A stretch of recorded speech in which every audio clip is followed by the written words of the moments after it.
I got to play the Expanse Osiris Reborn beta and it went really well.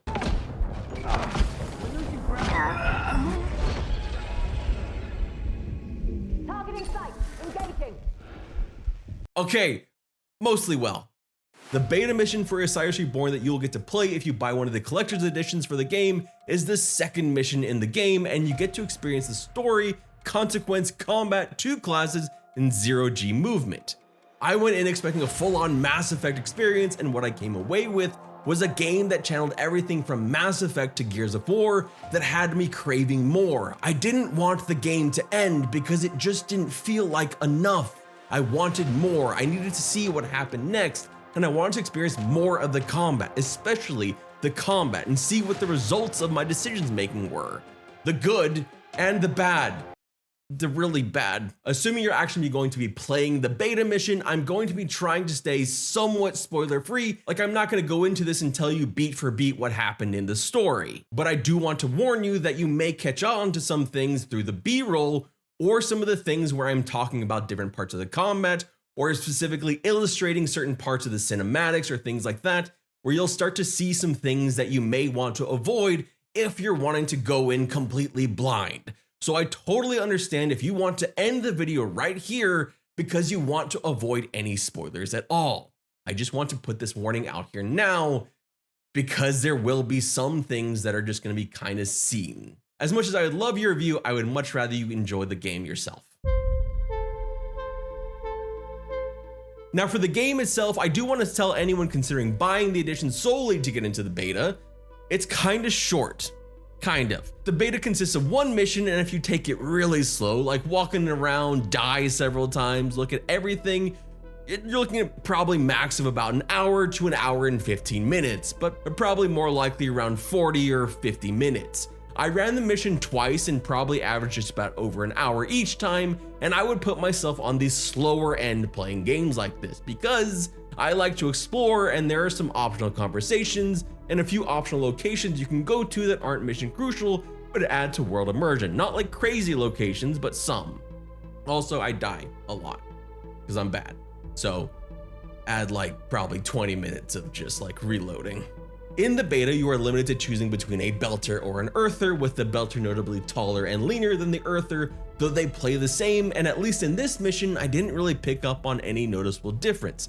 Officer or hacker are essentially your classes, and I played as the officer for my first run and the hacker on my second run, and actually found myself enjoying the hacker more because I found their skills in combat to be more useful and actually more fun to use. It just felt like I had a bigger toolkit, though that could also be because it was my second time through, so I had a better handle on what the fuck I was doing, and I was running around screaming a little bit less. Good one.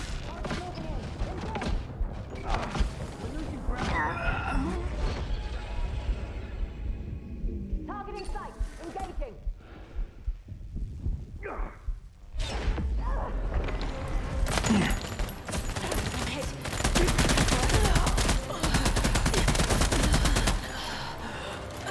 Cover me.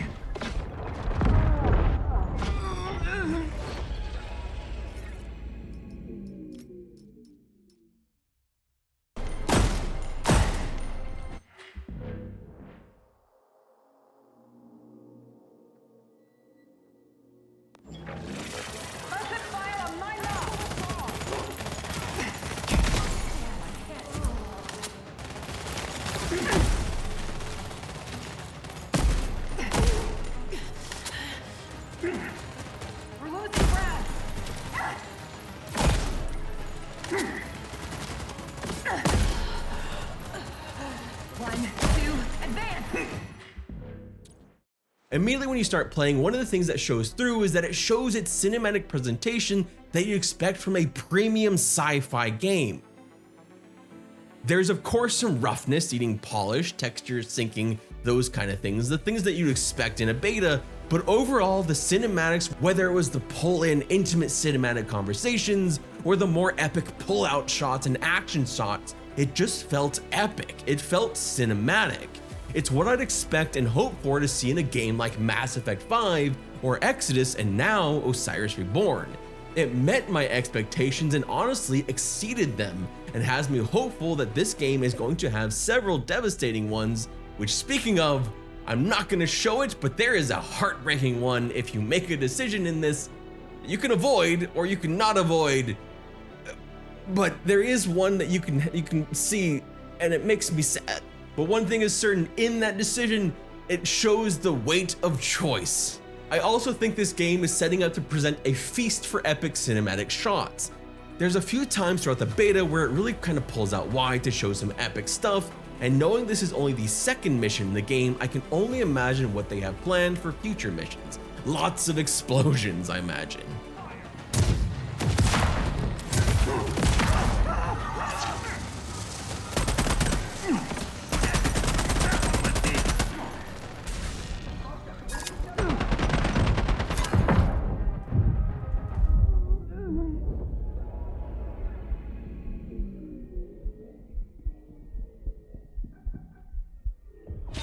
Firing on multiple targets.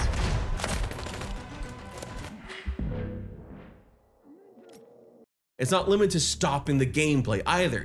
Even in the middle of gameplay, there's some pretty awesome cinematic moments. Moments like this one.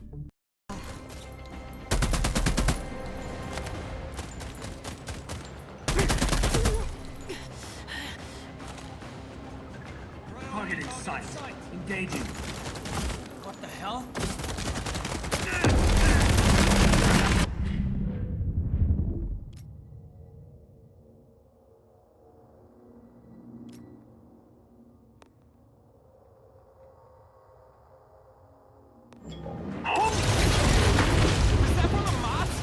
Yeah, I've always been of the opinion actions speak louder than words. Say the word and another salvo is on its way. When that happened, I quite literally got jump scared. I'm not gonna lie. I like that pause that you saw, like I got scared. That's why I paused.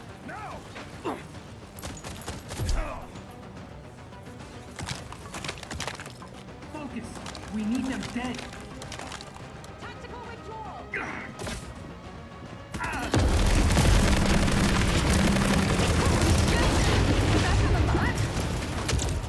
Yeah, I've always been of the opinion actions speak louder than words. Say the word and another salvo is on its way.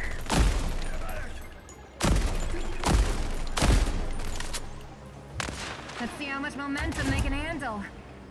Which, speaking of, that's probably a really good transition into talking about combat and my extensive use of the pause feature. Because I damn near turned this game into real time with pause.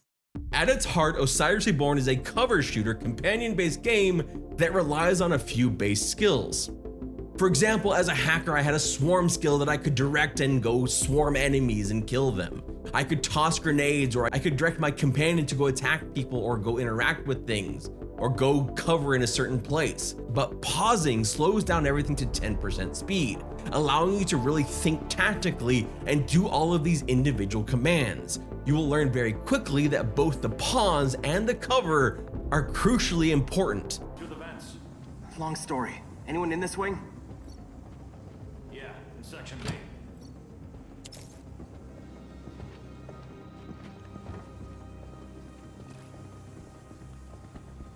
O'Connor speaking. The enemy. Headquarters soldiers. Stand down. Do not attempt to resist targeting.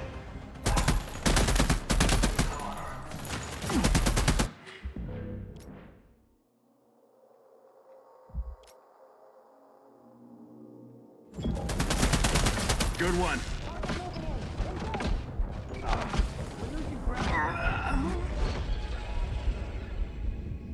Targeting sight. Engaging.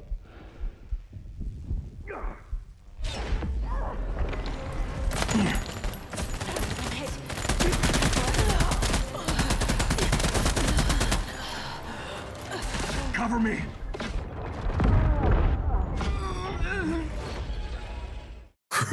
Crucially important. Once you settle into the rhythm of combat though, it really starts to just feel good.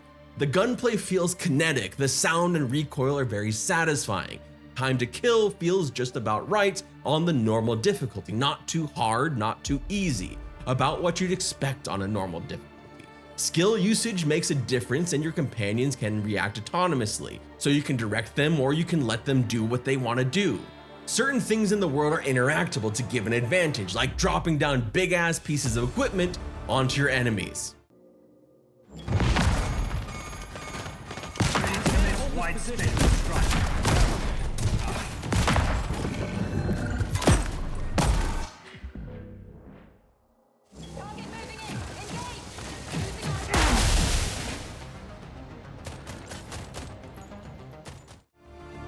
Although I do wish there was more stuff like that. Either I missed some of it or there just wasn't that many examples of it in this mission. Hopefully there will be more examples of it in the future. But I think where the combat really just became something else was in 0G.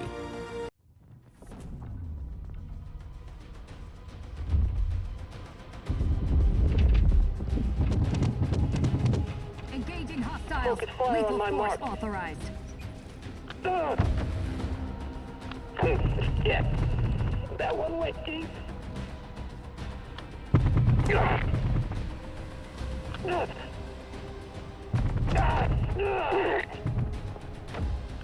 You're already in my sights.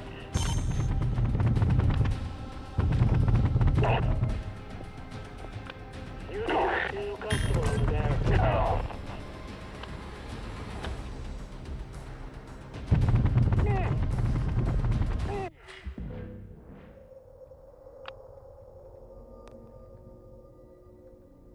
This is where the game kind of transformed from games I'd played before into something that felt new, or new-ish.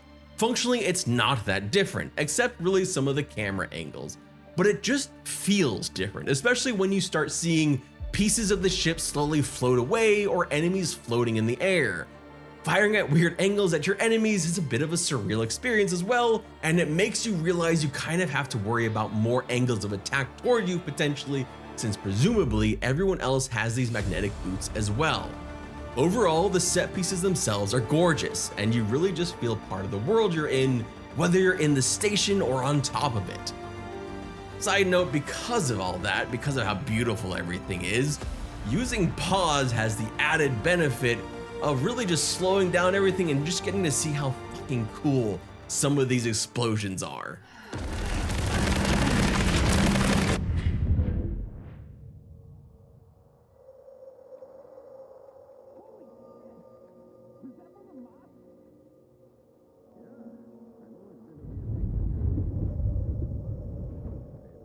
Another salvo is on its way. Not bad. Let's keep it that way. I'm a simple man. I watched this like so many times.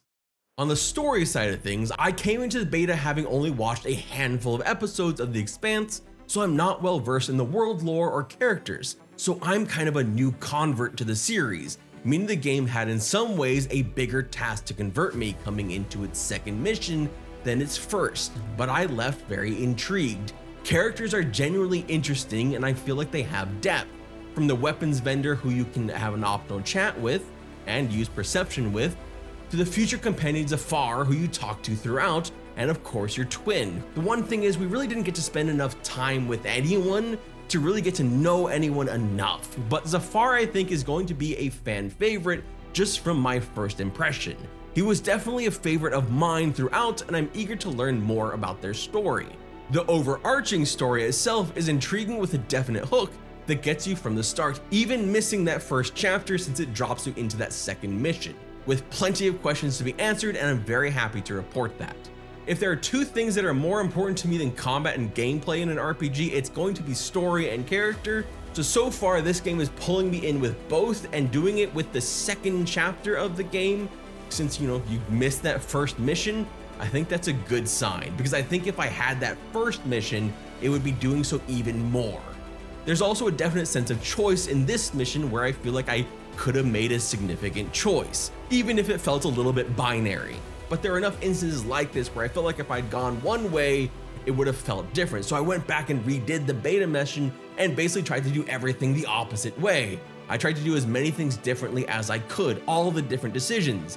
When two distinct options were presented, I did the opposite. I tried different things, and I was pleasantly surprised to see some major decisions had obvious impact and very, very profound impact. like extremely profound impacts that not only change outcomes in this mission, but probably outcomes that'll reverberate going forward as well. And yes, I am purposely avoiding major spoilers here, but if you play, you will get it. The whole purpose of this is just to explain that yes, there is an actual consequence in this, and it is a big consequence based on the decisions you make. The negative side of it is it does feel binary. It feels like there's basically one or two decisions that you make, and it basically goes A or B, and that's kind of how it goes. There are some smaller choices that don't have profound decision making, like there's a place where your path forked that led to different loot, onto a different location where you wouldn't have seen otherwise, as well as a different dialogue and some different puzzle, although honestly saying puzzle is probably a lightly used term here because it's incredibly simple and it shows you exactly what to do. But it's missable content, and even some missable content is a good sign in any RPG. But now just to wind down with a few other parts of the beta, using perception skill doesn't have the edge of your seat thrill that I personally like with an RNG. Like, I prefer having an element of chance with a dice roll that is also influenced by your skills, rather than just a set hard number, because you kind of know more or less what's happening. But I also know there are others who much prefer not to risk being screwed by an RNG. It was pretty fun to chat with the vendor who assured us that they only gossip about things like songs and then continue to keep persuading them until they gave up more and more information. The most unremarkable part for me, unfortunately, was a sequence when you get to fly with your suit a little bit. I think this is a little bit of an extension of the Zero-G experience, and I think the best way to describe it was completely, utterly unremarkable, if not truly forgettable. Movement was very stiff, it was extremely short, and honestly, because of that, it felt unnecessary. I would have liked them to make it longer and more engaging if they're going to add something like this to make it feel worthwhile, because at least to me, it didn't feel worthwhile. It felt tacked on. All that said, I went into the beta excited, I left more excited, and I cannot wait for this game. I am on the edge of my seat because I just want to play more of this. I'll honestly probably go back and play the beta mission 3 or 4 more times, just because I really enjoyed the combat that much and I just want to go and experience it that much more.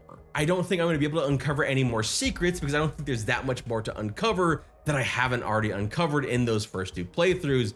I just want to go and experience the combat. That's kind of the vibe I got from it. There's not like a ton to uncover there, but the game itself was fun to play. I think this is going to be a great, fun, cinematic sci-fi experience, and I think Owlcat is doing the cinematic sci-fi RPG a lot of justice here, and I can't wait to see what the full breadth of this game is going to look like, especially when you have a full complement of companions and it's more fleshed out. My name is Edward Flynn. Thank you so much for watching, and thank you to Owlcat for letting me play this early. I really appreciate it. I hope you have an absolutely wonderful day, and I hope you found this video helpful. If you did, please consider leaving a like on this video. I really appreciate it.